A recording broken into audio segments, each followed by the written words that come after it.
Hello there, and welcome to Big Flick Energy. With Season 3 of The Mandalorian a few episodes in now, it's probably been the most controversial season in terms of its quality, and this was topped off by the third episode of the season titled The Convert, which felt a lot more like an Andor episode than a Mandalorian episode, and honestly I'm not complaining about that, I absolutely loved Andor. And this is especially true with Mando and the main storyline only being mentioned for max 5 to 10 minutes in it. Rather, it focused on Dr. Pershing, a character who we know from the previous seasons of The Mandalorian, who starts the episode by giving a TED Talk on cloning, where he mentions first that now you can fully clone a genetic organism from one strand of their DNA, and second, that you could use this research to combine genetics of two individuals into one.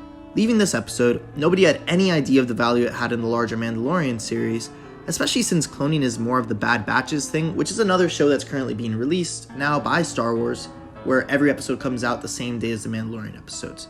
But the following episode of The Mandalorian, titled The Foundling, focused partially on Grogu's escape during Order 66, where we were treated to Jedi Master Kelleron Beck from the Jedi Temple Challenges series, helping Grogu escape. Now, the way that Grogu was being protected felt like he had a higher value or more important role to play than other Jedi, or other Jedi younglings to be specific. So this led me to think it had to deal with Grogu's origins. It's obvious Yoda and Yaddle wouldn't have broken the rule of the Jedi of meeting somebody and falling in love with them, so that solution is out of the window for what his origins could be. We also really don't know the origins of these creatures of Yoda's species, but since George Lucas said he didn't want their species explored, I don't see us traveling to Grogu's homeworld, so that takes that solution out of the picture.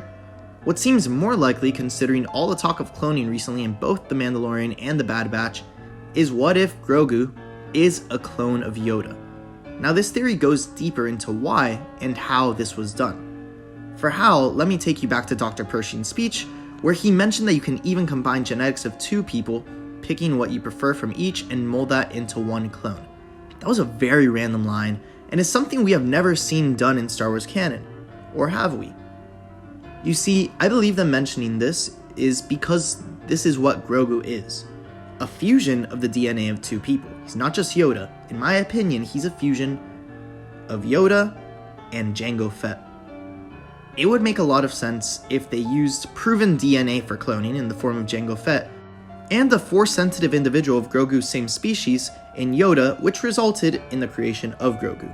A child of Yoda's species with a calling to the Force, but also a calling to the Mandalorian way, since he feels so attached to Mando and to fighting, as seen in almost every time he uses the Force besides jumping and taking food, unlike other Jedi younglings like Ahsoka, whose first sign of Force sensitivity was taming a wild predator by staring at it, as seen in Tales of the Jedi, Life and Death. Not only this, but imagine the rest of the Mandalorians discovering his true origins as having the blood of the Mandalorian clan, Clan Fett. That would definitely be a really fun moment to witness on screen and could lead to a lot of interesting storylines. Not only does it tie in smoothly with what Dr. Pershing said in the first place about DNA from two, but it also ties in smoothly with Grogu being a Jedi Mandalorian by having the blood of both. Now, creator and executive producer of The Mandalorian, Jon Favreau, did confirm that the fan favorite character, Grogu, is his own person with his own history. He said, "We knew it wasn't Yoda. Anybody who knows the time frame knows it can't be him. Is it a clone? There's a lot of cloning going on, but he's his own person with his own history." Now, this was in reference to him being a clone of Yoda. They just mentioned the thing about the two individuals in one body. That would still make Grogu his own being. He's not a clone of Yoda. He's a clone of Yoda and Jango Fett.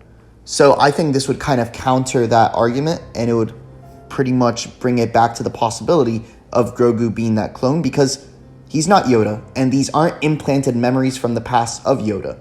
It's literally his own memories, and it's his own history. Now, why would he be created?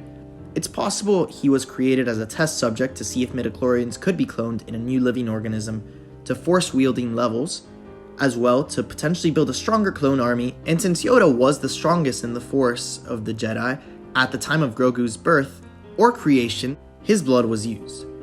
Especially since Yoda was known for having the least clouded judgment, and a clone army based off of his genealogy would most likely be the most loyal.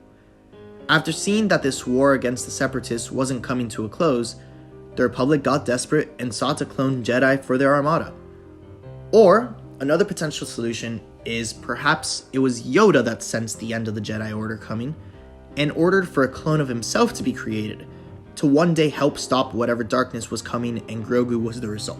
There are multiple times in the Star Wars films, in the Star Wars TV shows, that Yoda keeps on mentioning he senses a darkness is looming. I wouldn't be surprised if Yoda was able to go to Kamino, which we actually do know he went by himself to Kamino in Attack of the Clones, a scene that we never saw.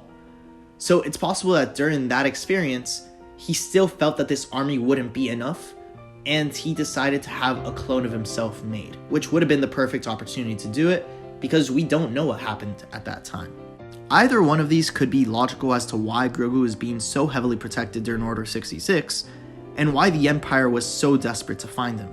If he is the only successful Jedi clone, perhaps whatever combination of Fett and Force user Grogu has is the key to Jedi cloning, or in this case, Sith cloning.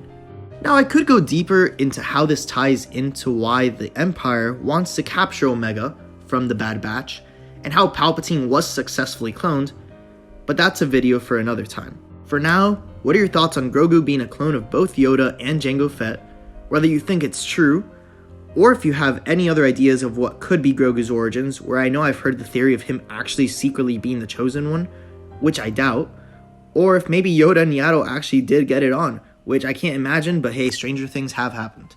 So please like, comment, subscribe, and click the bell notification to get notified of more videos like this when I release them, and see you next time on Big Flick Energy.